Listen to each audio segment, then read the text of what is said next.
എനിക്ക് പ്രത്യേകിച്ച് എന്താണ് ഈ സദസ്സിനോട് പറയേണ്ടതെന്ന് തീരുമാനമൊന്നും എടുത്തിട്ട് വന്നതല്ല. പക്ഷെ ഒരു കാര്യം ഉറപ്പാണ്, നമ്മളിങ്ങനെ കുറച്ചൊരു ഓരോ ദിവസവും ഒന്ന് സമാധാനത്തിൽ ഉറങ്ങാൻ എന്താ വഴി എന്നുള്ളതാണ് ഓരോരുത്തരും ആലോചിച്ചുകൊണ്ടിരിക്കുന്നത്. എല്ലാം ഉണ്ട്, എല്ലാം ഉണ്ടായിട്ടും നമുക്ക് ഉറങ്ങാൻ പറ്റുന്നില്ല സമാധാനത്തിൽ. സൈക്കോളജിസ്റ്റുകളും സൈക്കാട്രിസ്റ്റുകളുടെ ഒക്കെ എണ്ണം കൂടിക്കൊണ്ടിരിക്കുന്നു, ലഹരി ഉപയോഗം കൂടിക്കൊണ്ടിരിക്കുന്നു, ജീവിതത്തിൻ്റെ ഒരു മാധുര്യം അനുഭവിക്കാത്ത വിധത്തിൽ നമ്മളിങ്ങനെ ചലിച്ചുകൊണ്ടിരിക്കുന്നു. എന്തിനാണ് ഉണരുന്നത്, എന്തിനാണ് വസ്ത്രം ധരിക്കുന്നത്, എന്തിനാണ് കച്ചവടം ചെയ്യുന്നത്, എന്തിനാണ് നമ്മൾ സ്കൂളിൽ കുട്ടികളെ പറഞ്ഞേക്കും, ഇവിടെ കുട്ടികൾ കുറവായതുകൊണ്ട് അങ്ങനെ പറയുന്നത്, എന്തിനാണ് പഠിപ്പിക്കുന്നത് എന്ന് അറിഞ്ഞിട്ടൊന്നല്ല നമ്മൾ ആരും ഒന്നും ചെയ്യുന്നത്. നാടോടുമ്പോൾ നടുവേ ഓടുന്ന ഒരു രീതി സ്വീകരിച്ചുകൊണ്ടാണ് നമ്മുടെ ജീവിതം മുന്നോട്ട് പോകുന്നത്. ഇതിനെ ഒന്ന് എങ്ങനെ നമുക്കൊന്നും കൂടി പരുവപ്പെടുത്തി എടുക്കാൻ പറ്റുന്നുള്ള ഒരു പരിശീലകനാണ്, മീൻസ് ഒരു പരിശീലനം സ്വയം നടത്തിക്കൊണ്ടിരിക്കുന്ന ഒരാളാണ് ഞാൻ. എങ്ങനെയാണ് അതിനെ പറ്റുക എന്നുള്ളതാണ്. നമുക്ക് ഈ സ്നേഹവും കരുണയും ദയയൊക്കെ ഒന്ന് ഉണർത്തിയെടുക്കാൻ ഈ പ്രവർത്തനങ്ങൾ കൊണ്ട് സാധിക്കുന്നുണ്ടെങ്കിൽ നമ്മൾ ഈ ചെയ്യുന്നതൊക്കെ നല്ലതായിരിക്കും. അല്ലെങ്കിൽ ഇതുകൊണ്ട് പ്രത്യേകിച്ച് കാര്യമൊന്നുമില്ല എന്ന് വിശ്വസിക്കുന്നവരാണ്. ചാരിറ്റി എന്ന് പറയുമ്പോൾ തന്നെ ഒരു അശ്ലീല പദമായിരിക്കുന്ന ഒരു കാലത്താണ് നമ്മൾ ജീവിക്കുന്നത്. കാരണം പുതിയ കാലത്തെ കുട്ടികൾ എന്ന് പറഞ്ഞാൽ ഭയങ്കര ജെന്യൂനായിട്ട് എനിക്ക് തോന്നിയിട്ടുള്ളത്. അവരുടെ മുന്നിൽ നമ്മൾ മാതൃകയാവാത്ത പ്രവർത്തനങ്ങൾ ചെയ്യുമ്പോൾ ഉണ്ടാവുന്ന ഭവിഷ്യത്ത് ചെറുതല്ല. പുതിയ കുട്ടികൾ അത്രയും ജെന്യൂനാണ്. അവരെന്താണോ ചെയ്യുന്നത് അത് കാപട്യമില്ലാതെ ചെയ്യുന്നു എന്ന് എനിക്ക് പറയാൻ പറ്റുന്നത്. ഇപ്പോൾ നമ്മൾ ലഹരിയെ കുറിച്ചാണ് ഇപ്പോൾ ഏറ്റവും കൂടുതൽ ആശങ്കപ്പെട്ടുകൊണ്ടിരിക്കുന്നത്. എന്തുകൊണ്ടാണ് ലഹരി ഉണ്ടാവുന്നത്? എല്ലാ കാലത്തും ഉണ്ട്. ഇതൊക്കെ എല്ലാ കഞ്ചാവും കറുപ്പും ബ്രൗൺ ഷുഗറും മോർഫിൻ എന്ന് പറയുന്ന സാധനമൊക്കെ എല്ലാ കാലത്തും, മോർഫിനൊക്കെ പാലിയേറ്റീവിലൊക്കെ പ്രവർത്തിക്കുന്ന ആളുകൾക്ക് അറിയാം, വേദന സംഹാരിയായിട്ട് ഉപയോഗിക്കുന്ന ഒരു സാധനമാണ്. കറുപ്പ് അങ്ങനെ തന്നെ ഒരു മരുന്നാണ്. വെസ്റ്റ് ബംഗാളിലൊക്കെ ചില ഗ്രാമങ്ങളിൽ ഈ കറുപ്പ് ഇങ്ങനെ സ്കൂളിൻ്റെ ഒക്കെ മുന്നിൽ കൃഷി ചെയ്യുന്നത് ഞാൻ കണ്ടിട്ടുണ്ട്. ദാരിദ്ര്യം കൊണ്ടാണ് അവരത് മരുന്നുണ്ടാക്കി വിൽപ്പന നടത്തുന്നുണ്ട്. ആരും ഒന്നും അന്വേഷിക്കാനൊന്നും വരാറില്ല. അവരത് ഉപയോഗിക്കുന്നവരല്ല, പക്ഷെ അത് കൃഷി ചെയ്ത് അത് വിൽപ്പന നടത്തി അതിൻ്റെ പണം സ്വരൂപിക്കുന്ന മനുഷ്യരായിട്ട് നമുക്ക് കാണാൻ പറ്റും. പക്ഷെ എവിടെയാണ് ഇത് ഉപയോഗിക്കുന്നത്, എന്തുകൊണ്ടാണ് ഇത് ഉപയോഗിക്കുന്നത് എന്നുള്ളതാണ് പ്രധാനപ്പെട്ട കാര്യം. അവിടെയാണ് നമ്മൾ ഒരു കുട്ടി ഒരിക്കൽ ഇതുപോലെ ഇല്ല എന്ന് പറയുന്ന സ്ഥാപനത്തിലേക്ക് ആ കുട്ടിയുടെ അമ്മ കരഞ്ഞു വിളിക്കുകയാണ്, എൻ്റെ മകൻ മയക്കുമരുന്ന് ഉപയോഗിക്കുന്ന ആളാണ്, എൻ്റെ മോനെ കൊണ്ട് എനിക്ക് പ്രയാസമാണ്, എൻ്റെ മോനൊന്ന് രക്ഷപ്പെടുത്തണം എന്ന് വേണ്ടി ഈ കുട്ടീനെയും കൊണ്ടൊരു അമ്മ കയറി വരികയാണ് ഈ സ്ഥാപനത്തിൽ. അപ്പോൾ അവൻ ഇങ്ങനെ കണ്ണൊക്കെ തുറച്ചൊരു മഞ്ഞ നിറം കണ്ണിനൊക്കെ, അമ്മ ഇരുന്ന് കരയുന്നുണ്ട്, അച്ഛൻ പാരലൈസ്ഡായിട്ട് കിടപ്പിലാണ്, അനിയത്തി സുഖമില്ലാത്ത കുട്ടിയാണ്, ഈ അമ്മ ഒരു തുണി ഷോപ്പിൽ പോയിട്ടാണ് ജീവിക്കുന്നത്, കുടുംബം പോറ്റുന്നത് അങ്ങനെയാണ്. ആ കുട്ടി പറഞ്ഞു എന്നോട്, എനിക്ക് നിങ്ങളോട് സ്വതന്ത്രമായി ഒന്ന് ഒറ്റയ്ക്ക് സംസാരിക്കണം. മാറിയിരുന്ന് സംസാരിച്ചപ്പോൾ അവൻ പറഞ്ഞു, എൻ്റെ അച്ഛൻ നല്ല മദ്യപാനിയാണ്, എൻ്റെ അമ്മയെ തല്ലുന്നത് കണ്ടിട്ടാണ് ഞാൻ എൻ്റെ കുട്ടിക്കാലത്ത് വളർന്നിട്ടുള്ളത്, എൻ്റെ അമ്മയെ തെറി പറയുന്നത് കണ്ടിട്ടാണ് ഞാൻ വളർന്നിട്ടുള്ളത്. ഇത്തിരി സമാധാനം കിട്ടാൻ വേണ്ടി ഒഴിഞ്ഞൊരു സ്പേസിൽ ഞാൻ പോയിരിക്കും. അവിടെ പോയിരുന്ന സമയത്ത് ചില മനുഷ്യരെൻ്റെ കൂടെ വന്നു, എൻ്റെ സുഹൃത്തുക്കളായി അവരഭിനയിക്കുകയായിരുന്നു. എനിക്കറിയാം. അവരെന്നോട് ചായ കുടിക്കാൻ പറഞ്ഞു, ചായ കുടിക്കാൻ പോയി. അവരുടെ കൂടെ സിഗരറ്റ് വലിക്കാൻ പറഞ്ഞു, വലിച്ചു. ഒരു പൊതി തന്നു, അതുകൊണ്ട് വിറ്റോളാൻ പറഞ്ഞു. അപ്പോൾ അത്യാവശ്യം പൈസ കിട്ടി. പിന്നെ അതിങ്ങനെ സ്ഥിരമാക്കി. പിന്നെ ഞാൻ അത് ഉപയോഗിക്കുന്ന ആളായി മാറി. അപ്പോൾ എവിടെയാണ് ആ കുഞ്ഞിന് ലഹരി ഉപയോഗിക്കേണ്ടി വന്നത് എന്ന് നമ്മൾ ആലോചിക്കണം. നല്ല മദ്യപാനിയായ ഒരച്ഛൻ്റെ ഭാഗത്ത് നിന്നുണ്ടായ വീഴ്ചയായിരുന്നു ആ കുഞ്ഞ്. നമ്മൾ തന്നെയാണ് ഇതിന് കാരണക്കാരെന്നാണ് എനിക്ക് പറയാനുള്ളത്. പിന്നെ കുറ്റിപ്പുറം എഞ്ചിനീയറിംഗ് കോളേജിൽ ഏതാണ്ട് 14,000 കുട്ടികൾ പഠിക്കുന്ന കോളേജിൽ അവിടെ അടി ഉണ്ടാകുമ്പോൾ അവിടുത്തെ പ്രിൻസിപ്പളും മാനേജ്മെന്റ് ആളുകളൊക്കെ വിളിക്കും സംസാരിക്കാൻ. ചെന്ന് നോക്കിയാൽ 6 or 7 ആളുകൾ മാക്സിമം, അവരായിരിക്കും ഇതിന്റെ പ്രശ്നത്തിന്റെ ഒക്കെ തുടക്കക്കാർ. ഈ 6 or 7 ആളുകളായിട്ട് വിളിച്ച് സംസാരിച്ചാൽ അവർ പറയും, അച്ഛൻ നല്ല കള്ളു കുടിച്ച് വീട്ടിൽ പ്രശ്നം ഉണ്ടാക്കുന്ന ആളാണ്, അതുകൊണ്ട് എൻ്റെ കുട്ടിക്കാലം ഇങ്ങനെ ആയിപ്പോയി. പാപ്പ 2 or 3 കല്യാണം കഴിച്ച് വീട്ടിലൊരു സ്വസ്ഥതയില്ലാത്ത അവസ്ഥയിലാണ് എൻ്റെ വളർച്ച ഉണ്ടായിട്ടുള്ളത്. ഒരു കുട്ടി പറഞ്ഞത് അവൻ്റെ അച്ഛൻ വിദേശത്താണ്, അമ്മ വളരെ പ്രയാസപ്പെട്ടിട്ടാണ് ജീവിക്കുന്നത്. അമ്മയുടെ സ്വാതന്ത്ര്യത്തിനനുസരിച്ച് ജീവിക്കാൻ അമ്മ എനിക്ക് വേണ്ടതൊക്കെ ചെയ്തു തന്നപ്പോൾ ഞാൻ ഈ വഴിയിലാണ് സഞ്ചരിച്ചത്. എല്ലാം അങ്ങനെയാണ്. 90% മനുഷ്യരുടെ പ്രശ്നം എന്താണെന്ന് ചോദിച്ചാൽ വീട് തന്നെയാണ് പ്രശ്നം. വീട് തന്നെയാണ്. വീട്ടിൽ നമുക്ക് കുട്ടികളെ സ്നേഹം അനുഭവിക്കാൻ പറ്റാത്ത സാഹചര്യത്തിൽ നമ്മുടെ കുട്ടികൾ വളരുമ്പോൾ ഉണ്ടാവുന്ന ഒരവസ്ഥ എങ്ങനെയായിട്ടാണ് നമുക്ക് കാണാൻ സാധിക്കുന്നത്.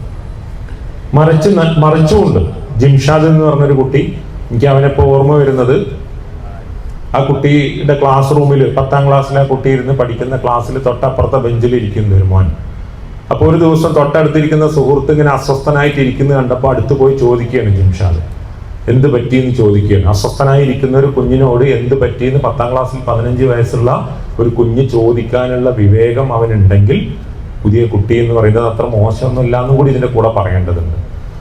അപ്പൊ ആ കുട്ടി തൊട്ടടുത്തിരിക്കുന്ന ആ കുട്ടി പറയാണ്, ഇന്ന് വീട്ടിൽ നിന്ന് ഇറങ്ങാൻ പറഞ്ഞിട്ടുണ്ട്, അച്ഛൻ മരിച്ചിട്ട് കുറെ കാലമായി, വാടകയ്ക്കാണ് താമസിക്കുന്നത്, അമ്മ കൂലിപ്പണി എടുത്തിട്ടാണ് പോകുന്നത്, ഇപ്പൊ വാടക കൊടുക്കാത്തതുകൊണ്ട് വാടകക്കാരൻ പ്രശ്നമാക്കുന്നു, വീട്ടിൽ നിന്ന് ഇറങ്ങാൻ പറഞ്ഞിട്ടുണ്ട്, എന്ത് ചെയ്യണമെന്ന് അറിയാത്ത അവസ്ഥയിലാണുള്ളത്, എങ്ങനെ ഞാൻ എൻ്റെ അമ്മയുടെ അടുത്തേക്ക് ചെല്ലും എന്ന അവസ്ഥയിലാണുള്ളത്. ജിംഷാദ് അവൻ്റെ ഉമ്മയെ വിളിക്കുകയാണ്, ഇങ്ങനെ ഒരു മോനുണ്ട് എൻ്റെ ക്ലാസ്സിൽ, എൻ്റെ സുഹൃത്ത് പ്രയാസത്തിലാണ്.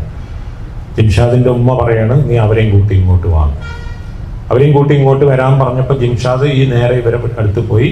ജിംഷാദിൻ്റെ ഫാദർ മരിച്ചു, വളരെ അനാഥനായ ബാല്യമാണ്. ആരോ കൊടുത്ത 5 സെന്റ് സ്ഥലത്ത് ചെറിയൊരു വീടുണ്ടാക്കിയിട്ടാണ് ജിംഷാദ് താമസിക്കുന്നത്. 2 മുറിയുള്ള വീടാണ്. ആ വീട്ടിൻ്റെ ഒരു മുറിയിലേക്ക് ജിംഷാദ് സുഹൃത്തിനെയും അമ്മയെയും അനിയത്തിയെയും കൂട്ടി താമസിപ്പിക്കുകയാണ്. ഇതുമുണ്ട് നമ്മളുടെ ഇടയിൽ. ഇതെങ്ങനെയാണ് ഈ സംസ്കാരം ഉണ്ടാവുമെന്ന് ചോദിച്ചാൽ നമ്മൾ തന്നെയാണ് അനുഭവിപ്പിക്കേണ്ടത്. മദ്രസയിൽ സ്കൂളിലൊക്കെ നമ്മൾ അയൽവാസി പട്ടിണി കിടക്കുമ്പോൾ വയറ് നിറയെ ഉണ്ണുന്നവൻ എന്നിൽപ്പെട്ടവനല്ല, മുഹമ്മദ് നബി പറഞ്ഞു. നിന്നെപ്പോലെ നിന്റെ അയൽവാസിയും സ്നേഹിക്കുക എന്ന് യേശു പറഞ്ഞു എന്നൊക്കെ നമ്മൾ പഠിപ്പിക്കുന്നുണ്ട്. നമ്മുടെ വീട്ടിൽ നിന്ന് എത്രമാത്രം കുട്ടികൾക്ക് ഇത് അനുഭവിക്കാൻ പറ്റുന്നു എന്നുള്ളത് അവിടുന്ന് തുടങ്ങണം. നാരായണ ഗുരുവിന്റെ ആത്മോപദേശ ശതകത്തിൽ പറയുന്ന ഒരു ശ്ലോകമുണ്ട്, അവനവൻ ആത്മസുഖത്തിനായി ചെയ്യുന്നത് അവരന് കൂടി സുഖം പ്രാപിക്കാനുള്ളതാവണം. നമ്മുടെ സുഖത്തിന് വേണ്ടി ചെയ്യുന്നത് അപ്പുറത്തുള്ള ആളുടെ സുഖത്തിനും കൂടി വേണ്ടിയുള്ളതാവണം എന്ന് പറയുന്ന ആ ഒരു ശ്ലോകം എല്ലാ കുട്ടികളും ഒന്ന് പഠിച്ചാൽ, നമ്മളതൊന്ന് പരിശീലിച്ചാൽ നമ്മുടെ കുട്ടികളിൽ ഇത്തരത്തിലുള്ള പ്രതിസന്ധികൾ ഉണ്ടാവില്ല എന്ന് തന്നെയാണ് എനിക്ക് പറയാനുള്ളത്. ഇവിടെയുള്ള പാലിയേറ്റീവ് ക്ലിനിക്കുകളിലും ഇതുപോലുള്ള സേവ് മണ്ണാർക്കാട് പോലുള്ള സംവിധാനങ്ങൾ ചെയ്യുന്ന പ്രവർത്തനങ്ങളിലൊക്കെ നമ്മുടെ കുട്ടികളെയും കൂടി ഭാഗവാക്കാവുക, അവരെ നമ്മൾ സ്നേഹവും കരുണയും പരിശീലിപ്പിക്കുക, അനുഭവിപ്പിക്കുക എന്നുള്ളത് തന്നെയാണ് ഇതിന് പരിഹാരമായിട്ട് ചെയ്യാനുള്ളത്. അല്ലാതെ മയക്കുമരുന്നിനെതിരെ എന്ന് പറയുന്ന ഒരു പദത്തിന് പ്രസക്തി ഇല്ലെന്ന് ഞാൻ വിശ്വസിക്കുന്നില്ല. അതെൻ്റെ അഭിപ്രായമാണ്. നിങ്ങൾക്ക് വേണമെങ്കിൽ എടുക്കാം, എടുക്കാതിരിക്കാം. നമ്മുടെ എതിരെ നിന്നതുകൊണ്ട് പ്രത്യേകിച്ചൊന്നും സംഭവിക്കുമെന്ന് എനിക്ക് തോന്നുന്നില്ല. അതേസമയം ഈ പാലിയേറ്റീവ് രംഗത്തൊക്കെ പ്രവർത്തിക്കുന്ന കോളേജുകളിൽ, NSS യൂണിറ്റുകളിൽ പ്രവർത്തിക്കുന്ന ഇത്തരത്തിലുള്ള സംവിധാനങ്ങളിലൊക്കെ പ്രവർത്തിക്കുന്ന കുട്ടികളിൽ ഇത്തരം ഇത് ഗണ്യമായി കുറവാണ്, വളരെ കുറവാണ്. വളരെ കുറവെന്ന് പറഞ്ഞാൽ വളരെ അധികം കുട്ടികളും അത്തരം മേഖലകളിൽ ഇല്ല എന്ന് തന്നെ വേണമെങ്കിൽ പറയാവുന്നതാണ്. ഇപ്പോൾ തൃശ്ശൂർ നിർമ്മല കോളേജിലെ 2 കുട്ടികൾ ലഹരിയുമായി ബന്ധപ്പെട്ട് റിസർച്ച് നടത്തിയ ആ റിസർച്ചിന്റെ റിപ്പോർട്ടിൽ പറയുന്നത്, കാരുണ്യ മേഖലയിൽ പ്രവർത്തിക്കുന്ന കുട്ടികൾക്ക് ഇത്തരത്തിലുള്ള പ്രതിസന്ധി അനുഭവിക്കേണ്ടി വരുന്നില്ല എന്ന് ഒരു റിസർച്ച് റിപ്പോർട്ട് തന്നെ വന്നിട്ടുണ്ട്. ഞാൻ പറയുന്നത്, നമ്മുടെ മക്കളെ നമ്മൾ കുറെ സമ്പാദിക്കുന്നുണ്ടാവും, കച്ചവടം ചെയ്യുന്നുണ്ടാവും, അല്ലെങ്കിൽ നമ്മൾ എന്തിനോ വേണ്ടി നമ്മൾ പണിയെടുത്തുകൊണ്ടിരിക്കുകയാണ്. എന്തിനാന്ന് നമുക്ക് അറിയുന്നില്ല. സത്യത്തിൽ എന്താ നമുക്ക് വേണ്ടതെന്നും നമുക്കറിയില്ല. പല കുടുംബങ്ങളിലും പ്രതിസന്ധികളാണ്. സമ്പാദിച്ച മനുഷ്യരുടെ മക്കൾ തമ്മിൽ അടിയാണ്, അടിച്ചു പിരിയാണ്, ബന്ധങ്ങൾ പോലും വഷളായി പോവുകയാണ്. അധ്വാനിക്കാതെ കിട്ടുന്ന പണം എങ്ങനെ ചെലവഴിക്കണം എന്നറിയാത്ത വിധത്തിൽ പ്രതിസന്ധിയിലായി പോവുകയാണ്. പൂർവികരായ മനുഷ്യർ സമ്പാദിച്ച സ്വത്തുക്കളൊക്കെ അടിച്ച് വേദനിച്ച് പിരിഞ്ഞു പോകുന്ന അവസ്ഥയിലേക്ക് ബന്ധങ്ങൾ മാറിപ്പോകുന്നു. എന്തിനാണ് നമ്മൾ ഇത് ചെയ്യുന്നത്? എന്താ നമുക്ക് യഥാർത്ഥത്തിൽ അലമറയിൽ ഇങ്ങനെ 10 ജോഡി ഡ്രസ്സ് ഉണ്ടെങ്കിൽ 10 മിനിറ്റ് പോകും. ഇന്നിപ്പോൾ ഞാൻ മണ്ണാർക്കാട്ടേക്ക് വരികയാണ്, നിങ്ങളെ മുമ്പിലൊക്കെ നല്ലൊരു കുപ്പായ ഇടണം എന്നൊക്കെ ഞാൻ വിചാരിച്ച എൻ്റെ അലമറയിലേക്ക് നോക്കിയാൽ 10 മിനിറ്റ് പോകും. അതേസമയം 5 ജോഡി ഡ്രസ്സ് ഉള്ളെങ്കിൽ 5 മിനിറ്റേ പോവുള്ളൂ എന്ന് ഞാൻ പറയാം. നമുക്ക് എന്താ വേണ്ടത്? നമ്മുടെ ഈ പുറമേക്കുള്ള ചന്തങ്ങളൊക്കെ ആർക്കാ കാണേണ്ടത്? ശരിക്കും നമ്മളെ തന്നെ ഒന്ന് എടുത്ത് നോക്കിയാൽ മനസ്സിലാവും ആരാ അതൊക്കെ കാണാനുള്ളത്. നമ്മളിടുന്ന കുപ്പായവും നമ്മളുടെ സൗന്ദര്യവും നമ്മളുടെ വർണ്ണനകളൊക്കെ ആർക്കാ വേണ്ടത് യഥാർത്ഥത്തിൽ? എവിടെയാണ് നമുക്ക് ആസ്വദിക്കാൻ പറ്റുക? എവിടെയാണ് നമുക്ക് അനുഭവിക്കാൻ പറ്റുക? ഞാൻ നേരത്തെ ജിംഷാദിനെ കുറിച്ച് പറഞ്ഞ അതുകൊണ്ടാണ്. ജിംഷാദ് എന്താ ചെയ്തത്? ആ കുടുംബത്തെ കൊടുത്തിട്ട് ആകെയുള്ള 2 മുറിയിൽ 1 മുറി മറ്റേ കുടുംബത്തിന് കൊടുക്കുകയാണ്. എൻ്റെ വീട്ടിൽ 4 മുറി ഉണ്ടായിട്ട് ഞാനിതുവരെ ചെയ്തിട്ടില്ല. എനിക്ക് എന്നോട് തന്നെ ലജ്ജ തോന്നുന്ന ചില സന്ദർഭങ്ങളായിട്ട് അത് തോന്നിയില്ല. ചില കുട്ടികളുടെ സമീപനങ്ങൾ കാണുമ്പോൾ നമുക്കത് ഭയങ്കരമായിട്ട് 5 വയസ്സായ ഒരു മോൻ ഒരു വീട്ടിൽ രാവിലെ നമ്മൾ ആ വീട്ടിൽ സന്ദർശിക്കാൻ പോയപ്പോൾ ആ വീട്ടിൽ കുറച്ച് മനുഷ്യന്മാരുണ്ട്. അപ്പോൾ കോലായിലിരുന്ന് സംസാരിക്കുകയാണ്. അപ്പോൾ ആ വീട്ടിലെ ഗൃഹനാഥ പറഞ്ഞു, നമുക്ക് ഭക്ഷണം. 5 വയസ്സായ കുട്ടി ഡൈനിങ് ടേബിളിൽ ഇരുന്നിടത്തുനിന്ന് എഴുന്നേറ്റ് വീണ്ടും 5 വയസ്സായ കുട്ടി ഡൈനിങ് ടേബിളിൽ നിന്ന് എഴുന്നേറ്റ് വീണ്ടും പുറത്തേക്ക് പോവുകയാണ്. വീട്ടിൽ മുറ്റത്ത് പാത്രത്തിൽ വെള്ളം വെച്ചിട്ടുണ്ട്, പക്ഷികൾക്ക് വെള്ളം കുടിക്കാൻ. പട്ടിയും പൂച്ചയും വന്ന് ദാഹിക്കുമ്പോൾ വെള്ളം കുടിക്കാൻ പാത്രം വെച്ചിട്ടുണ്ട്.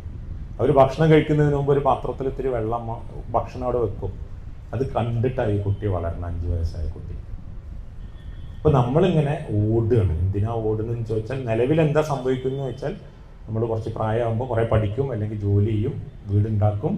ആ വീടുണ്ടാക്കി കഴിഞ്ഞാൽ പിന്നെ കുട്ടികളൊക്കെ വലുതായി തുടങ്ങും, പിന്നെ അവരെ പഠിപ്പിക്കലായി, പിന്നെ അത് കഴിഞ്ഞ് അവരുടെ കല്യാണമായി, അവരുടെ പ്രസവത്തിന് കൊണ്ടുപോകലായി, ചോറൂണായി, മുടികളച്ചിലായി, ഇതൊക്കെ കഴിഞ്ഞ് ഹാർട്ട് അറ്റാക്ക് ആയിട്ടാണ് മരിക്കും.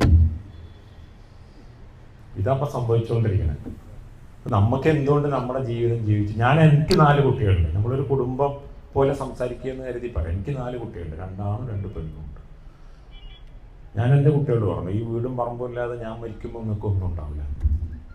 ഞാൻ തീരുമാനിച്ചു. കടബാധ്യതകൾ വരുത്തിയിട്ട് പള്ളിയിൽ മയ്യത്ത് നിസ്കരിക്കുമ്പോൾ എൻ്റെ കടങ്ങൾ എൻ്റെ മക്കൾ വീട്ടേണ്ട അവസ്ഥ ഉണ്ടാകരുത് എന്ന് മാത്രം ശ്രദ്ധിച്ചാണ്. എന്തുകൊണ്ട് നമുക്ക് സുഖമായിട്ട് ജീവിച്ചുകൂടാ? ഉള്ളതിൽ തൃപ്തിപ്പെട്ട് ജീവിക്കാൻ നമുക്ക് പറ്റുന്നില്ല. നമ്മൾ ഓടുകയാണ്. അപ്പുറത്തെ വീട്ടിലൊരു കാറ് നല്ലത് വാങ്ങുമ്പോൾ പ്രയാസം വരികയാണ് നമുക്ക്. ദുബായിൽ ചെന്നപ്പോൾ ഒരാളെന്നെ സ്വീകരിച്ചു, വലിയ മുതലാളിയാണ്, ചിലപ്പോൾ പറഞ്ഞാലൊക്കെ നിങ്ങൾക്ക് അറിയും, അതുകൊണ്ട് പറയാനില്ല. അയാളുടെ വീട്ടിലേക്ക് കൊണ്ടുപോയി. മുന്നിൽ ആ കാറിൻ്റെ മുന്നിൽ ഒരു കടുവട ചിത്രമൊക്കെ ഉള്ളൊരു വണ്ടി ഉണ്ടല്ലോ, എന്താണ്, ജാഗുവർ അല്ലേ? ആ വണ്ടിയിൽ കയറ്റി കൊണ്ടുപോയി. മുകളിൽ ഇങ്ങനെ നക്ഷത്രമൊക്കെ കാറിൻ്റെ സീലിങ്ങിൽ കൊണ്ടുപോയി വീട്ടിൽ കൊണ്ടുപോയി ഭക്ഷണമൊക്കെ തന്ന് കുറച്ച് കിടന്നോളാൻ പറഞ്ഞു. കിടക്ക നോക്കുമ്പോൾ ഒരു കുളത്തിൽ കിടന്ന മാതിരി, അങ്ങനെ ഒരു കുണ്ടിലേക്ക് അങ്ങോട്ട് പോയി. അത് കഴിഞ്ഞ് ഭക്ഷണമൊക്കെ കഴിച്ച് മൂപ്പര് തിരിച്ചു പോകുമ്പോൾ ഡ്രൈവറോട് പറഞ്ഞു, നീ വരണ്ട, ഞാൻ നജീബിനെ കൊണ്ടുപോയി വിട്ടോളാം. മൂപ്പര് വണ്ടി ഓടിച്ചു. കുറച്ചുകൊണ്ട് പോയതിന് ശേഷം ഒരു മരത്തിൻ്റെ ചോട്ടിൽ പാർക്കിംഗ് ഏരിയയിൽ നിർത്തി വണ്ടി. എന്നിട്ട് അയാൾ പറഞ്ഞു, നജീബെ സമാധാനം കിട്ടുന്നില്ല, അതിനെന്താ വേണ്ടത്? 4-5 വണ്ടിയുണ്ട്, വലിയ സമ്പന്നനാണ്, വലിയ ബിസിനസ്സുകാരനാണ്. ഒരു വില്ലയിൽ 5-8 മുറിയുള്ള വീട്ടിൽ അയാൾ താമസിക്കുന്നു. സമാധാനത്തിന് എന്താ ചെയ്യാന്ന് വെച്ചാൽ ഞാൻ കുറച്ചു നേരം മിണ്ടാതിരുന്നു. എനിക്ക് ഏതാണ്ട് മൂപ്പരെ ഞാൻ റീഡ് ചെയ്തിട്ടുണ്ട്. നമ്മൾ നിങ്ങളെക്കാളും ഒരു സദസ്സിൽ ചെല്ലുമ്പോൾ നിങ്ങളെക്കാൾ നല്ലൊരു കുപ്പായം വേറൊരാൾ ഇടുമ്പോൾ നിങ്ങൾ അസ്വസ്ഥനാവുണ്ടോ എന്ന് ചോദിച്ചു. കുറേ നേരം ഉണ്ടായിരുന്നിട്ട് പറഞ്ഞു, ഉണ്ട് എന്ന് പറഞ്ഞു. നിങ്ങളെക്കാൾ നല്ലൊരു കാറായിട്ട് ഒരു പരിപാടിക്ക് ഒരാൾ വരുമ്പോൾ നിങ്ങൾ അസ്വസ്ഥനാവുണ്ടോ എന്ന് പറഞ്ഞു. നിങ്ങളുടെ മകളെ കല്യാണം കഴിച്ചതിനേക്കാൾ നല്ലൊരു സ്ഥലത്തേക്ക് വേറൊരാളുടെ, നിങ്ങളുടെ സുഹൃത്തിൻ്റെ മകളെ കല്യാണം കഴിക്കുമ്പോൾ നിങ്ങൾ പ്രയാസപ്പെടുന്നുണ്ടോ? ഉണ്ട്. അത് മാറ്റിയാൽ പോരെ, ഉള്ളതിൽ തൃപ്തിപ്പെട്ടാൽ പോരെ. സത്യത്തിൽ അതിന് ശേഷം 2-3 മാസം കഴിഞ്ഞപ്പോൾ മൂപ്പരെന്നോട് പറഞ്ഞു, ശരിയായിരുന്നു. ഇത്രയേ ഉള്ളൂ. നമുക്ക് അറിയാത്തതുകൊണ്ടാണ്, അയാൾ അങ്ങനെ ആയതുകൊണ്ടല്ല, അറിയാത്തതുകൊണ്ടാണ്. അതിനെന്ത് വേണമെന്ന് ചോദിച്ചാൽ നമ്മൾ ഇത്തരം പ്രവർത്തനങ്ങളിലൊക്കെ സജീവമായി അണിചേരുക എന്നുള്ളത് മാത്രം. നമ്മുടെ കുട്ടികളെ അതിനു വേണ്ടി പ്രാപ്തരാക്കുക. ഞാൻ എൻ്റെ കുട്ടികളോട് പറയാറുണ്ട്, നിങ്ങൾ പാലിയേറ്റീവിൽ വളണ്ടിയർ ഇല്ലാത്ത ദിവസം നിങ്ങൾ അന്ന് കോളേജിലോ സ്കൂളിലോ പോയിട്ടില്ലെങ്കിൽ ആ ധൈര്യത്തിൽ ഞങ്ങളോട് ഇത് പറയണം. ഞാൻ അവരോട് പറയാറുണ്ട്, പാലിയേറ്റീവ് ക്ലിനിക്കിൽ വളണ്ടിയർ ഇല്ലാത്ത ദിവസം നിങ്ങൾ കോളേജിലോ സ്കൂളിലോ പോയില്ലെങ്കിലും ബാക്കി പ്രശ്നമൊന്നുമില്ല. ഞങ്ങൾ ഒരുമിച്ച് ഇത്തരം പ്രവർത്തനങ്ങളിൽ സജീവമായി പോകാറുണ്ട്. എൻ്റെ മോള് +2 പഠിക്കുന്ന സമയത്ത് തൊട്ടടുത്ത ഒരു 4-5 വീട് അപ്പുറത്തുള്ള ഒരു അമ്മ, വെയ്യാതെ കിടക്കുന്ന ഒരു അമ്മയെ, അവളും തൊട്ടപ്പുറത്തെ വീട്ടിലെ ആത്തിക്ക എന്ന് പറഞ്ഞൊരു മോളുണ്ട്, ഇവർ 2 പേരും കൂടി പോയി കുളിപ്പിച്ച് ഡ്രസ്സൊക്കെ മാറി അവരുടെ മുറിവൊക്കെ വെച്ച് കെട്ടിക്കൊടുത്തിട്ട് അവർ സ്കൂളിൽ പോയിരുന്നു. എനിക്ക് ഉറപ്പാണ് ആ കുട്ടികൾ കഷ്ടപ്പെടേണ്ടി വരില്ല. കരുണ ഉണ്ടാവുക എന്നുള്ളത്. നമ്മൾ ദൈവവിശ്വാസികളാണ് മിക്കവാറും ആളുകൾ. എവിടെയാണ് ദൈവം? എന്താ ദൈവം? നജീബ് എന്ന് പറയുന്ന ഒരാൾ ഇപ്പോൾ ഇവിടെ ഇങ്ങനെ നിൽക്കുന്നുണ്ട്, ജീവനുള്ളതുകൊണ്ടാണ് നിൽക്കുന്നത്. എവിടെ ജീവൻ എന്ന് ചോദിച്ചാൽ പറയാൻ അറിയില്ല എനിക്ക്. കയ്യും കാലൊക്കെ കണ്ണൊക്കെ ചൂണ്ടിക്കാണിക്കാൻ പറ്റും, പക്ഷെ എവിടെയാണ് എൻ്റെ ജീവൻ എന്ന് ചോദിച്ചാൽ അതങ്ങോട്ട് പോയാൽ ഞാനിവിടെ നിങ്ങൾ എന്നെ വിളിക്കും ഒരു ഡെഡ് ബോഡിയും അല്ലെങ്കിൽ ശവം, മയ്യത്ത് എന്നൊക്കെ വിളിക്കും. ആ ജീവൻ അങ്ങോട്ട് പോയാൽ തീർന്നു. അത് എങ്ങോട്ടാ പോകണമെന്ന് അറിയില്ല, നമുക്ക് എവിടുന്നാ വന്നെന്നും അറിയില്ല. ഒരു സയൻസും ഇതുവരെ അത് കണ്ടെത്തിയിട്ടില്ല.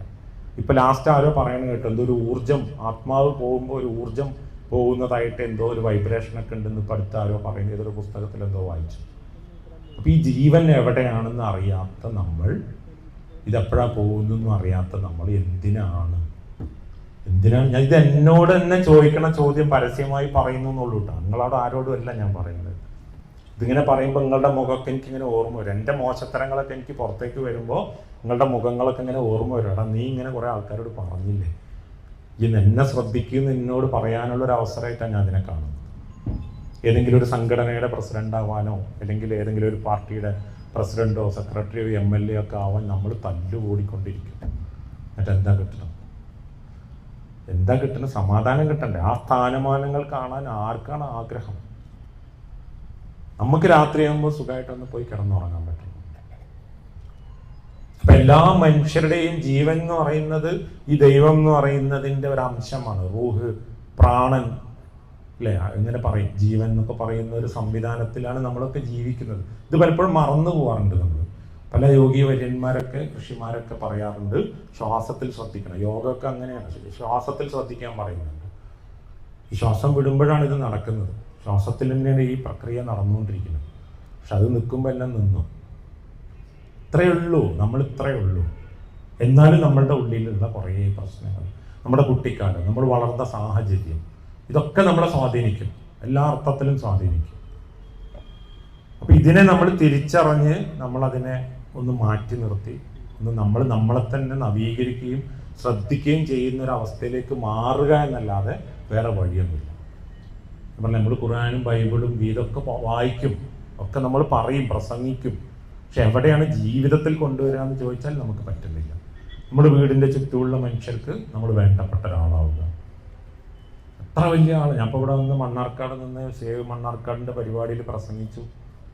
കുഴപ്പമില്ലാത്ത ഒരാളാണ് നിങ്ങളൊക്കെ എന്നെക്കുറിച്ച് ധരിച്ചു. നിങ്ങൾ എൻ്റെ വീടിൻ്റെ അടുത്ത് വന്ന് ചോദിക്കണം എന്നെക്കുറിച്ച്. അപ്പോഴേ എൻ്റെ തനി സ്വഭാവം അറിയുള്ളൂ. എൻ്റെ വീടിൻ്റെ അടുത്ത് വന്ന് ചോദിക്കണം. എത്ര പേർക്ക് നമ്മൾ വേണ്ടപ്പെട്ട ഒരാളാണ്? എത്ര വീട്ടുകാർക്ക് നമ്മൾ വേണ്ടപ്പെട്ട ഒരാളാണ്? എത്ര വീട്ടുകാർ നമ്മൾ ഓർക്കുന്നുണ്ട്? അവർക്കൊരു പ്രയാസം വരും. അവിടെ പ്രായം ചെന്ന ഒരാളുണ്ടാവും, ബുദ്ധിമാന്യമുള്ളൊരു കുട്ടി ഉണ്ടാവും, വിധവയായൊരു സ്ത്രീ ഉണ്ടാവും, പഠിക്കാൻ കഴിവുണ്ടായിട്ടും ഫീസ് കൊടുക്കാൻ പറ്റാത്തൊരു കുട്ടി ഉണ്ടാവും. ഈ കുട്ടിക്ക് നമ്മളെ ഓർക്കാൻ പറ്റുന്നുണ്ടോ? ഈ കുട്ടിക്ക് നമ്മളെ ഓർക്കാൻ പറ്റുന്നുണ്ടോ? അങ്ങനെയാണെങ്കിൽ കുഴപ്പമില്ല. വയ്യാത്തൊരാളുണ്ടാവും, അയാൾ എപ്പോഴെങ്കിലും നമ്മളൊന്ന് കാണണമെന്ന് ആഗ്രഹിച്ചിട്ടുണ്ടോ? അയാൾ ഹിന്ദു ആണോ, മുസ്ലിം ആണോ, ക്രിസ്ത്യാനിയാണോ എന്നൊന്നും നമ്മൾ ചിന്തിക്കരുത്. നമ്മളെല്ലാവരുടെയും ഇവിടെ ഇരിക്കുന്ന എല്ലാ മനുഷ്യർക്കും മൂക്കിന് 2 ഓട്ടയാണ്. ഹിന്ദുവിന് 4 എണ്ണവും മുസ്ലിമിന് 10 എണ്ണവും ദൈവം ഉണ്ടാക്കി കൊടുത്തിട്ടില്ല. അതൊരൊറ്റ അച്ചിലാണ് വന്നിട്ടുള്ളത്, ശുദ്ധിയോട് കൂടിയിട്ടാണ് വന്നിട്ടുള്ളത്. എൻ്റെ ഉമ്മയുടെ പേര് ഫാത്തിമ എന്നായതുകൊണ്ട് അവർ കാണിച്ചതനുസരിച്ച് ഞാൻ ജീവിച്ചു. ഞാൻ തിരഞ്ഞെടുത്തതൊന്നല്ല എൻ്റെ മതം, അല്ലേ? അങ്ങനെ ഓരോരുത്തരും അവരുടെ ഗർഭപാത്രത്തിൽ, ആരുടെ ഗർഭപാത്രത്തിലാണോ ജനിച്ചത് അവർ കാണിച്ചതനുസരിച്ച് നമ്മൾ ഓരോരുത്തരും ജീവിക്കുന്നുണ്ട്. പക്ഷെ എന്തുകൊണ്ട് സംസ്കാരമുള്ള ഒരു മനുഷ്യനായിക്കൂടാ? നമ്മൾ ഒരുമിച്ചാണ് ഇവിടെ ഇരുന്ന് വായു ശ്വസിച്ചിട്ടാണ് നമ്മൾ ജീവിക്കുന്നത്. നമ്മളിവിടെ ഇരിക്കുന്നത് വായു ശ്വസിച്ചിട്ടാണ്. ഈ വായു ദൈവം ഡിവൈഡ് ചെയ്ത് തന്നിട്ടുണ്ട്. ഹിന്ദുവിനൊക്കെ എത്ര, മുസ്ലിമിനൊക്കെ എത്ര, നജീബിന് ഇത്ര, ഷഫ്ഖാക്ക് ഇത്ര, ഇന്നൊന്നും പറഞ്ഞിട്ടില്ലല്ലോ, ആരൊന്നും പറഞ്ഞിട്ടില്ല. നമ്മൾ ഒരുമിച്ച് ആ വായു ഷെയർ പങ്കുവെച്ചിട്ടാണ് നമ്മൾ ജീവിക്കുന്നത്. നമുക്കുള്ളതൊക്കെ നമുക്ക് ഷെയർ ചെയ്യാമല്ലോ. അപ്പുറത്തൊരാളൊരു വിഷമം കാണുമ്പോൾ നമ്മുടെ അടുത്ത് ഉണ്ടെങ്കിലും നമ്മളൊന്ന് മടിക്കും. നമ്മളൊന്ന് മടിക്കും, നമുക്ക് ഷെയർ ചെയ്യാൻ മടിയാണ്, നമ്മളൊന്ന് മടിക്കും. എടുത്തു വെക്കണ്ട. നമ്മൾ എപ്പോഴാണ് ഏറ്റവും കുട്ടികൾ കോളേജിൽ നിന്നൊക്കെ സ്കൂളിൽ നിന്നൊക്കെ കുട്ടികളെ കാണുമ്പോൾ നമ്മൾ അവരോട് സംസാരിക്കുമ്പോൾ മനസ്സിലാവും എപ്പോഴാണ് ഏറ്റവും കൂടുതൽ സന്തോഷം അനുഭവിക്കാൻ പറ്റുക എന്ന് ചോദിച്ചാൽ എല്ലാ കുട്ടികളും പറയാൻ കൊടുക്കുമ്പോഴാണ്, അങ്ങോട്ട് കൊടുക്കുമ്പോഴാണ്. അത് പണം കൊടുക്കുക അല്ലെങ്കിൽ മെറ്റീരിയൽ കൊടുക്കുക എന്ന് മാത്രമല്ല. ഒരു കോളേജിൽ പോയപ്പോൾ ഡിഗ്രി 2nd ഇയറിന് പഠിക്കുന്ന കുറേ കുട്ടികളുണ്ട്. ഒരു കുട്ടിയോട് ചോദിച്ചു, മോൻ്റെ ജീവിതത്തിൽ എപ്പോഴും ഏറ്റവും സന്തോഷം അനുഭവിച്ച നിമിഷം ഏതാണെന്ന് ചോദിച്ചു. കുറേ കുട്ടികൾ പലതും പറഞ്ഞു. ഇപ്പം എനിക്ക് ആ മോൻ്റെ മുഖം ഓർമ്മ വരുന്നു. രാത്രി 10:30 മണിക്ക് ഞാൻ മൊബൈൽ ഫോണിൽ ഇങ്ങനെ കുത്തി കളിക്കുകയായിരുന്നു. അടുക്കളയിൽ ഒരു പാത്രം വീണ ശബ്ദം കേട്ട് ഓടി ചെന്നപ്പോൾ ഉമ്മ അങ്ങനെ ചുമരിൽ കൈകുത്തി നിൽക്കുന്നുണ്ട്, ക്ഷീണിച്ച് നിൽക്കുകയാണ്. 19 വയസ്സായി എൻ്റെ ഉമ്മാനെ ഞാൻ തിരിച്ചറിഞ്ഞപ്പോൾ. എൻ്റെ ഉമ്മ ഇങ്ങനെ ക്ഷീണിച്ച്, ഉമ്മ ഞാൻ കഴുകി തരാമെന്ന് പറഞ്ഞപ്പോൾ എൻ്റെ ഉമ്മ എന്നെ കെട്ടിപ്പിടിച്ച് കരയാൻ തുടങ്ങി. അപ്പോൾ ഇവനും കരഞ്ഞു. എന്തിനാ കരഞ്ഞെന്ന് വെച്ചപ്പോൾ ഉമ്മ പറഞ്ഞു, എൻ്റെ മോൻ എന്നെ ഇപ്പം മനസ്സിലായല്ലോ. എൻ്റെ ഉമ്മ രാവിലെ 4 മണിക്ക് എഴുന്നേൽക്കുന്നുണ്ട്. വാപ്പാക്ക് ജോലിക്ക് പോകുമ്പോഴുള്ള ഭക്ഷണം ഉണ്ടാക്കുന്നുണ്ട്, ഞങ്ങൾക്ക് സ്കൂളിൽ പോകുമ്പോൾ ഉണ്ടാക്കുന്നുണ്ട്. 10 മണിയാകുമ്പോഴേക്കും അതൊക്കെ കഴിഞ്ഞ് വസ്ത്രമൊക്കെ അലക്കി വീടൊക്കെ തൂത്ത് വാരി കഴിയുമ്പോഴത്തേക്കും 3 മണിയാവുകയാണ്. അത് കഴിഞ്ഞ് സ്കൂളും കോളേജും വിട്ട് വരുമ്പോഴത്തേക്കും പലഹാരം ഉണ്ടാക്കി തന്ന് രാത്രി ഞങ്ങളുടെ അടിവസ്ത്രം വരെ അലക്കി ക്ഷീണിച്ച് ഞങ്ങളുടെ എച്ചിൽ കഴുകിക്കൊണ്ടിരിക്കുന്ന സമയത്താണ് ഉമ്മാനെ കാണുന്നത്. ആ ഉമ്മാനെ കുറിച്ച് ചിന്തിക്കുന്നത് ആ പാത്രം വീഴേണ്ടി വന്നു എന്നുള്ളതാണ്. ആ പാത്രം വീണപ്പോൾ ആ ഉമ്മാനെ കാണുന്നത്, അല്ലാതെ നമുക്ക് കാണാൻ പറ്റുന്നില്ല. നമുക്ക് ഒരുമിച്ച് അങ്ങനെ കൂടെ കൂട്ടാൻ പറ്റണം, മക്കളെ കൂടെ കൂട്ടാൻ പറ്റണം. നമ്മുടെ അടുത്തുള്ളത് കൊടുക്കുമ്പോഴാണ് നമുക്ക് സന്തോഷം കിട്ടുക. എത്ര കിട്ടിയാലും നമുക്ക് മതിയാവില്ല. മനുഷ്യൻ അങ്ങനെയാണ്, എത്ര കിട്ടിയാലും മതിയാവില്ല. എന്തൊക്കെ കൊടുക്കാൻ പറ്റുമോ അത് കൊടുത്തുകൊണ്ടിരിക്കുക. ഒരു കൂട്ടുന്നിടത്തൊക്കെ നമ്മൾ അസ്വസ്ഥരായിക്കൊണ്ടിരിക്കും. ഇത് ഞാൻ എന്നോട് പറയുകയും എന്നെ പ്രാക്ടീസ് ചെയ്യാൻ വേണ്ടി പാടുപെടുകയും ചെയ്യുന്ന ഒരു സംഗതി ഞങ്ങളോട് പറഞ്ഞു. എൻ്റെ ഉമ്മയും വൈഫും എൻ്റെ കൂടെ ഉണ്ട്. അതുകൊണ്ട് എനിക്ക് വല്ലാതെ ഒന്നും നിങ്ങളുടെ മുമ്പിൽ തള്ളാൻ പറ്റൂല. അവരെൻ്റെ മുമ്പിലുള്ളതുകൊണ്ട് അവരൊക്കെ എൻ്റെ കൂടെ സഞ്ചരിക്കാറുണ്ട്, പാലിയേറ്റീവിൽ വളണ്ടിയേഴ്സായിട്ട് വരാറുണ്ട്. ഞാൻ ഈ പറയുന്ന കാര്യങ്ങളൊക്കെ പലപ്പോഴും ഞങ്ങൾ ഒരുമിച്ചെടുക്കുന്ന തീരുമാനങ്ങളായിട്ട് വരാറുണ്ട്. രോഗികളെടുത്ത് പോകാൻ പാലിയേറ്റീവ് തുടങ്ങിയ കാലം മുതലേ ഉണ്ട്. ഇപ്പം നമ്മുടെ കുട്ടികളെ നമ്മുടെ കൂടെ സഞ്ചരിപ്പിക്കണം. അവർക്ക് നമ്മൾ കുഴപ്പമില്ലാതെ, നമുക്ക് കുറവുകൾ ഉണ്ടാവും, എന്നാൽ പോലും അവർക്ക് നമ്മൾ ആസ്വദിക്കാൻ പറ്റണം. വേറെ ഒന്നും ഇതിന് പരിഹാരമൊന്നുമില്ല. മയക്കുമരുന്നായാലും ശരി, ഇവിടെ നടക്കുന്ന കലാപങ്ങളായാലും ശരി, യുദ്ധങ്ങളായാലും ശരി, ഒക്കെ ശരി, നമുക്കിതില്ലാതെ വേറെ വഴിയൊന്നുമില്ല. നമ്മൾ നമ്മളെ നവീകരിക്കും. സേവ് മണ്ണാർക്കാട് എന്ന് പറയുന്നത് പോലെ സേവ് മീ, സേവ് നജീബ്. ഓരോരുത്തരും ഓരോരുത്തരെ സേവ് ചെയ്യും. കാരണം ഇത് വെറുതെ കിട്ടിയൊരു ഉപകരണം. ഈ കയ്യും കാലും കണ്ണൊക്കെ വെറുതെ കിട്ടിയതാണ്, ഒരു പൈസയും കൊടുക്കാതെ കിട്ടിയാണ്. എത്ര ഹാർഡായിട്ടുള്ള ഭക്ഷണം കഴിച്ചാലും അതകത്ത് ചെന്നൊരു മെഷീനിൽ അരച്ച് വേസ്റ്റ് പുറന്തള്ളി ആവശ്യമുള്ള സാധനങ്ങൾ നമ്മുടെ ശരീരത്തിൽ ഊർജ്ജമായി തരുന്ന ഒരു സിസ്റ്റത്തിൻ്റെ ഉള്ളിലുണ്ട് എന്ന ബോധ്യത്തിൽ നമുക്ക് ഉണരാൻ പറ്റണം ഓരോ ദിവസവും. ഇതൊരു വലിയ മെഷീനാണ്, പൈസ ഒന്നും കൊടുക്കാതെ കിട്ടുന്നതാണ്. ഇവിടെ വായു ശ്വസിക്കാൻ കിട്ടുന്നുണ്ട്, വെള്ളം കുടിക്കാൻ കിട്ടുന്നുണ്ട്. ഇതൊക്കെ അനുഭവിച്ചിട്ടും നമ്മൾ എന്തിനാണ് സമാധാനക്കേടിലേക്ക് പോകുന്നത്? എന്താണ് നമ്മുടെ ഉറക്കം നഷ്ടപ്പെടാൻ കാരണം? അത് ആലോചിക്കാം. നമുക്ക് നമ്മളോട് തന്നെ ഒരു ഇഷ്ടം തോന്നുക എന്നുള്ളത്. കണ്ണാടി നോക്കുമ്പോൾ ഒരു ഉമ്മ കൊടുക്കാൻ തോന്നണം, നജീബ് ഈ കുഴപ്പമില്ല കേട്ടോ എന്ന് എനിക്ക് വേറെ ആരെന്നെ കുറിച്ച് പറഞ്ഞിട്ടും കാര്യമില്ല. സ്വയം ഒരു ആത്മവിശ്വാസം ഉണ്ടാവണം. ആരും തൃപ്തിപ്പെടുത്താൻ വേണ്ടി ജീവിച്ചിട്ട് ഒരു കാര്യമില്ല. കുടിക്കുമ്പോൾ ഇങ്ങനെ ചുവപ്പൊക്കെ തേക്കുമ്പോൾ നമ്മൾ തന്നെ നമ്മളൊന്ന് തലോടാൻ പറ്റണം. കുഴപ്പമില്ല, ഇന്ന് മര്യാദക്ക് ജീവിച്ചിട്ടുണ്ട്, ഇന്ന് രാത്രി സുഖമായിട്ട് കിടന്നുറങ്ങാം, ഇന്ന് ഞാൻ കാരണം ഒരാളും ബുദ്ധിമുട്ടിയിട്ടില്ല എന്ന് നമുക്ക് ചിന്തിക്കാൻ പറ്റണം. ഈ രീതിയിലേക്ക് ഞാൻ ഒരിക്കലും നിങ്ങളെ ഉപദേശിക്കുകയല്ല. ഞാൻ എന്നെ പരുവപ്പെടുത്താൻ വേണ്ടി പെടുന്ന പാട് നിങ്ങളോട് പറയുകയാണ്. വളരെ അനുഗ്രഹീതമായൊരു ജീവിതമാണ്. അത് ഏറ്റവും മനോഹരമായിട്ട് ജീവിച്ച് തീർക്കാൻ പറ്റണം. ആകെ 8 ഗ്രാമേ ഉള്ളൂ കണ്ണിൻ്റെ തൂക്കം, അതിൽ കുറവാണ് കുറച്ച്. ഇത്ര മനോഹരമായൊരു ലെൻസ്. ഒരു ഫോൺ കിട്ടിയാൽ നമ്മളത് കവറിട്ട് സൂക്ഷിക്കും. നമ്മൾ എത്രമാത്രം സൂക്ഷിക്കുന്നു എന്നുള്ളതാണ്. ആരാധനകൾ, നിസ്കാരമുണ്ട്, നോമ്പുണ്ട്, അമ്പലത്തിൽ പോകുന്നുണ്ട്, വഴിപാട് നടത്തുന്നുണ്ട്. എന്തേ സമാധാനം ഇല്ലാത്തത്? അതിലേക്ക് നമുക്ക് പോവാം. ഞാൻ MLA അവിടെ വന്നു, മുഖരുടെ സമയത്തിന് പ്രാധാന്യമുണ്ട്, ഞാൻ നിർത്തുകയാണ്. ഒറ്റ കാര്യം ഞങ്ങളോട് പറഞ്ഞോളൂ, എന്നോട് പറഞ്ഞതും ഞാൻ പ്രാക്ടീസ് ചെയ്യാൻ ശ്രമിക്കുന്നത് അതാണ്. നമ്മൾ നമ്മളെ ശ്രദ്ധിക്കുക, നമ്മുടെ ചുറ്റുമുള്ള മനുഷ്യർക്ക് നമ്മൾ വേണ്ടപ്പെട്ട ഒരാളായി മാറുക, നമ്മുടെ ചുറ്റുമുള്ള മനുഷ്യർ നമ്മൾ ഓർക്കുക. ഇപ്പോൾ ഈല ഫൗണ്ടേഷൻ എന്ന് പറയുന്ന സ്ഥാപനം അതിനൊരു ഉദ്ഘാടനം നടത്തിയിട്ടില്ല, ബ്രോഷർ അടിച്ചിട്ടില്ല, ഒരു വെബ്സൈറ്റ് ചെയ്തിട്ടില്ല, ഒന്നും ചെയ്തിട്ടില്ല. വാതിലൊന്നും ഇല്ലാത്തൊരു സ്ഥലമാണ്. കുറേ രോഗികളുണ്ട്, കുറേ പ്രതിസന്ധി അനുഭവിക്കുന്ന മനുഷ്യർ